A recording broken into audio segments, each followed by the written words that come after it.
क्या आपने सोचा था कि ईरान इराक की जंग आपकी रसोई तक असर दिखाएगी?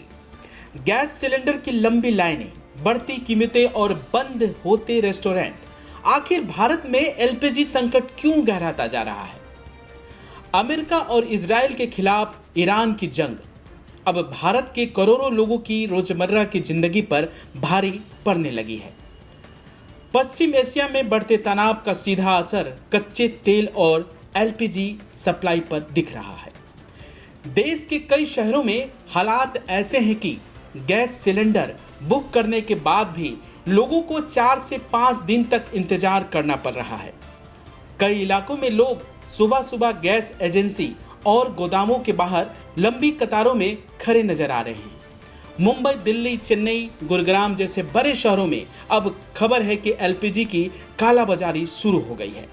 Indian hotel and restaurant association के मुताबिक 20% रेस्टोरेंट पहले ही बंद हो चुके हैं और कई होटल्स के पास सिर्फ 2-3 दिन का ही स्टॉक बचा हुआ है। बेंगलोर होटल एसोसिएशन का कहना है कि अगर अगले कुछ दिनों में सप्लाई नहीं सुधरी तो रेस्टोरेंट की बिजली से चलने वाले उपकरणों पर निर्भर होना पड़ेगा। हालात बिगड़ते देख केंद्र सरकार हरकत में आ गई है। सरकार ने एसोसिएशन कमोडिटी एक्ट लागू करते हुए जमाखोरी और पैनिक बुकिंग पर सख्ती की है।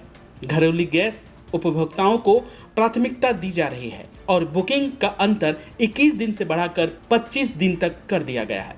सरकार ने साफ निर्देश दिए हैं कि अतिरिक्त एलपीजी सिर्फ आईओसी, बीपीसीएल और एचपीसीएल को ही बेची जाएगी।